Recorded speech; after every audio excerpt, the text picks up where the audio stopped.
सोहेल शेख जी मुंबई प्रदेश हमारे minority cell के RPI के अध्यक्ष हैं और उसी इलाके में रहते हैं। तो आज मैंने उनको इफ्तार पार्टी के लिए टाइम दिया था। ये रमज़ान का महीना जो होता है मुस्लिम कम्युनिटी में बहुत ही मतलब आकर्षक होता है, बहुत अट्रैक्टिव होता है। और उसके बाद ईद आती है और मोहम्मद पैगंबर जी के जन्म दिवस के अवसर पर मतलब ईद आती है। और मुस्लिम आवाम में मतलब ये त्यौहार बहुत ही आनंददायक होता है। मतलब जो रोज़ा का प्रोग्राम रोज़ होता है और पूरा महीना भर मतलब वो बिना पानी पीकर भी पूरा दिन भर हमारे लोग मुस्लिम लोग रहते हैं। तो अल्लाह ताला से उनका एक बहुत बड़ा एक अट्रैक्शन होता है।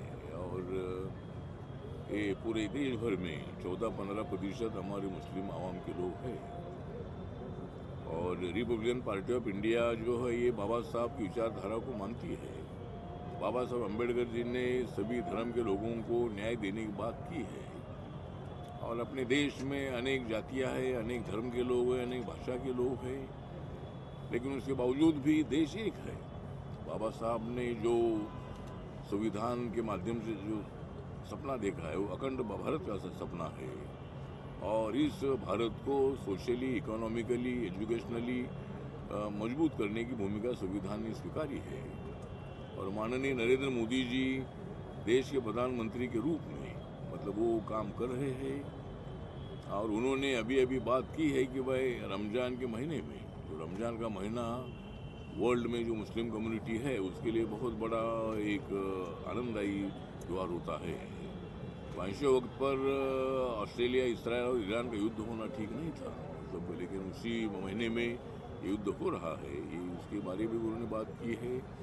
और शांति होनी चाहिए, मतलब ये युद्ध जो है युद्ध रुकना चाहिए। और हमको युद्ध नहीं चाहिए, हमको बुद्ध चाहिए, मतलब हमको जो शांति चाहिए। उसी तरह हम सब लोगों ने प्रयत्न करने की आवश्यकता है। लेकिन जिस तरह मेरी रिपब्लिकन पार्टी ऑफ इंडिया है, मेरी पार्टी में अनेक लोग, माइनॉरिटी के लोग मेरी पार्टी में काम करते हैं। और मुस्लिम आवाम के बारे में मेरे संबंध पहले से बहुत अच्छे रहे हैं। मैं महाराष्ट्र सरकार में भी समाज कल्याण मंत्री था, ट्रांसपोर्ट डिपार्टमेंट का मंत्री था। अभी मैं नरेंद्र मोदी जी के सरकार में एनडीए में मेरी पार्टी है। और मुझे मतलब थर्ड टाइम उनके जो माननीय नरेंद्र मोदी जी का जो मंत्रिमंडल है उसमें मैं आरपीआई की तरफ से हूँ। और मुझे थर्ड टाइम राज्यसभा मिली है। अगर मुझे राज्यसभा नहीं मिलती थी तो मुझे मेरे मंत्री पद का इस्तीफा भी देना पड़ता था। तो क्योंकि लोकसभा या राज्यसभा का मेंबर होना ही चाहिए। लेकिन मुझे मेरी पार्टी ऑल इंडिया लेवल की मेरी पार्टी ऑल इंडिया में काम करती है और सभी वर्गों के लिए काम हम करते हैं। और मैं नरेंद्र मोदी जी का जो डेवलपमेंट का जो उनका मिशन है, सबका साथ सबका विकास और मेड इन इंडिया, और देश को आर्थिक दृष्टिकोण से ऊंचाई तक पहुंचाना है। आज देश की इकोनॉमी जो पहले 10 नंबर पर थी, हमारी सरकार आने के बाद इकोनॉमी 4 नंबर पर आई है। अमेरिका नंबर 1 पर है, चाइना नंबर 2 पर है, जर्मनी नंबर 3 पर है। 4 नंबर पर अपनी इकोनॉमी आई है। और यहाँ के तमाम लोगों को, जो छोटे मोटे उद्योग करने वाले लोग हैं, जो एम्प्लॉयमेंट क्रिएट करते हैं, तो ऐसे लोगों को बढ़ावा देने का काम भी हमारी सरकार की तरफ से हो रहा है। और उसी तरह आज मैं थोड़ा सा हमारे वामन दादा का कर्डक जी, जो हमारे अम्बेडकरी भीम शाहिर थे, और उनके गांव में आज 14 करोड़ का एक उनका मेमोरियल बनाने का भूमि पूजन था। तो संजय सिरसाट जी, सामाजिक न्याय मंत्री स्टेट के, उन्होंने मुझे बुलाया था। वहाँ छगन भुजबल भी आए थे, दादा भुसे थे, और भी मतलब कई मेहमान वहाँ थे। तो वहाँ मैंने पहले ही डेट सोहेल शेख को मैंने दे दिया था, लेकिन अचानक 3-4 दिन पहले ही वहाँ का प्रोग्राम आया और वो करके मैं इधर आने वाला था, लेकिन प्रोग्राम को काफ़ी देर हो गई और मैं इफ्तार के टाइम पर नहीं पहुँच पाया। लेकिन मैं सोहेल शेख जी को शब्द दिया था कि मैं ज़रूर इफ्तार के वक्त में ज़रूर आऊँगा, लेकिन मुझे आने के लिए देर हो गई। लेकिन मैं सभी जो हमारे देश के मुस्लिम आवाम के लोग हैं उनको मैं यही विश्वास दिलाना चाहता हूँ कि आपके जो मसाइल है उसको हल करने के लिए ज़रूर मेरी पार्टी प्रयत्न करती रहेगी और ज़रूर हमारी जो केंद्र की सरकार है, एनडीए सरकार है, ये भी आपके सवालों की तरफ जरूर ध्यान देती रहेगी। महाराष्ट्र की सरकार ध्यान देती रहेगी और इस इफ्तार के अवसर पर, रमज़ान महीने के अवसर पर मैं तमाम हमारे देश के, मुंबई के, महाराष्ट्र के मुस्लिम कम्युनिटी के लोगों को रमज़ान की हार्दिक बधाई देता हूँ और जो भी आपके सवाल है उसको हल करने के लिए ज़रूर मैं आपके साथ रहूँगा।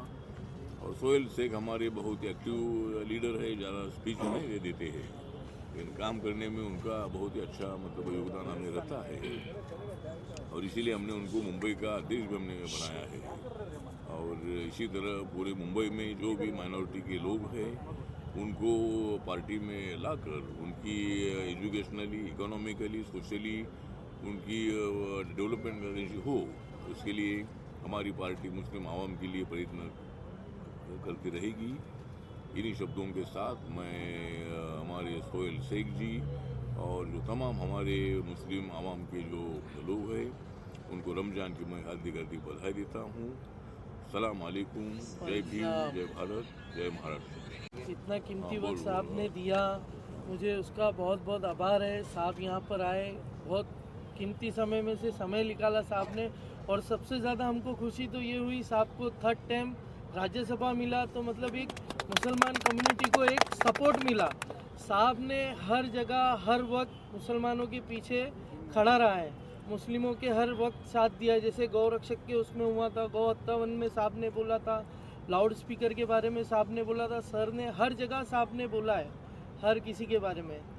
तो ये मेरा यही काम है कि साहब जो करते हो लोगों तक पहुंचाना, मुस्लिम कम्युनिटी को एक करना, उनकी जो भी समस्या है उनको हल करना, साहब के नेतृत्व में देखना।